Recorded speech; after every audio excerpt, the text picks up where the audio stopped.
RV. Okay, ngayon ay dumako naman tayo sa mga sangkap.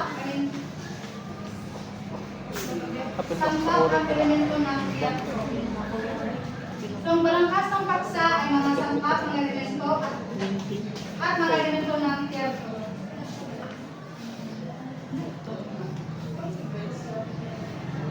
Ang bagong lahat ko ay meron akong mga tuntunin, no? Alam niyo naman yung tuntunin na R. Okay, dahil alam niyo na yan, so bakit sa kanyang mga isip, dapat ay maging responsable kayo at aktibo para sa pag-oral niyo ay meron kayong 5 points. Kasi ito ay aming isulat sa aming record. Respeto, kinakailangan na meron kayong respeto sa bawat isa't isa at sa mga nagtuturo sa harap ninyo. Maliwanag ba? Opo.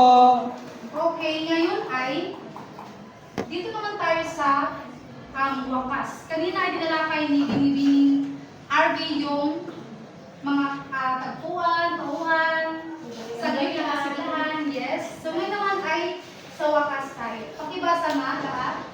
Sa bahagi ito, malalaman kung lubusang nagtagumpay O hindi ang mga hangarin o layunin ng pangunahing tauhan. Dito rin nakapaloob ang mensahe. alam niyo ba sa wakas ay meron pa siyang bahagi, hindi lang siya yung wakas. Ngunit meron pa siyang nakapaloob. Ito yung tinatawag na kakalasan at Kasukdulan. kalutasan. Tama, Julie. Ito yung dalawa na dapat ay malalaman niyo kung ano ba talaga ang nakapaloob sa wakas. Kasi sa wakas ay hindi ko sabihin ng wakas is yun ang wakas. Makikita ninyo sa bahagi ng kalutasan, kakalasan, kung anong nakapaloob sa isang pagsasadula. At sa wakas ay makikita natin kung lubusan na ba nilang natagumpayan ang isang pagsasadula o sa isang kwento.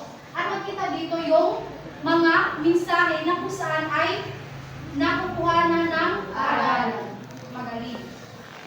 Next is kalutasan. Pakibasa. Isa bahagi ng banghay kung saan nalulutas ang pangunahing suliranin ng kwento. Ito ang yugto kung saan nagkakaroon ng paglilinaw o pagtatapos sa mga kaganapan. Ito na yung sinasabi na para bang bahagi ng isang bakas. Kung saan ay unti-unti dito nalulutas kung ano ba talaga ang suliranin o problema ng isang kwento o ng isang pagsasadula. At dito binibigyan ng paglilinaw ano ba talaga yung problema doon. Bakit sila nagsasadula ng ganung klaseng suliranin? Ngunit alam naman natin na sa pagsasadula ay meron itong kaakibat na kalutasan o paglilinaw base sa kanilang problemang ipinapakita sa kanilang pagsasadula. Malinaw ba? Opo. Okay, next is kakalasan. Pakibasa lahat. Ito ang bahagi kung saan unti-unting bumababa ang tensyon at nagsisimulang linawin ang mga pangyayari bago ang wakas. So ito yung kasunod sa kalutasan, kakalasan, na kung saan ay dito ay wala nang masyadong pinapakitang suliranin o problema na ginagampanan ng isang aktor o tauhan. Sapagkat dito sa kakalasan ay unti-unti nang bumababa ang tensyon ng pagitan sa mga tao na meron sa isang pagsasadula. Maaari yung antagonista at protagonista ay hindi na masyadong nag-aaway, parang umuupa na yung kanilang tensyon sa isang pagsasadula kung meron silang particular na posisyon sa pagkatangal na kung saan ay merong paglalaban. At dito ay binibigyan linaw muna bago ang wakas. Malinaw ba? Opo. Ano nga yung tatlong karugtong? Wakas, kakalasan, kalutasan. Okay, magaling. Dito naman tayo sa mga elemento ng teatro. Una, script. Pakibasa, Binibining Krishna. Ito ang kaluluwa ng isang dula. Dito nakasaad ang mga dialogo ng tauhan. Pati na rin ang mga direksyon kung paano ito isang dula. Tulad ng kilos, emosyon, tunog at pagluwa. Okay? Magaling yung English na. So, ang unang elemento ng teatro ay ang script. Alam niyo naman siguro kung ano ang script, no? Opo. Napakahalaga ang elementong script sapagkat hindi mo mabuo ang isang pagsasadula o isang kwento kung walang script. Sapagkat sa script, dito nakapaloob ang lahat ng mga... Yes? Binites? So dito sa script ay di ba alam naman natin na napakahalaga ito dahil kung wala ang script ay parang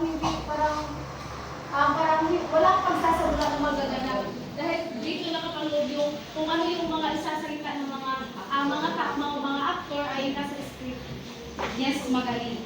Tama iyan, sapagkat sa script ay dito na lahat nakaimbak kung ano ba yung direksyon, ano ba yung atake ng isang pagsasadula, ano ba yung emosyon na dapat ay magampanan nila bilang isang tauhan o karakter sa isang pagsasadula, at yung mga kinakailangan na dialogo na kinakailangan bigkasin nila sa kanilang kapwa tauhan o karakter.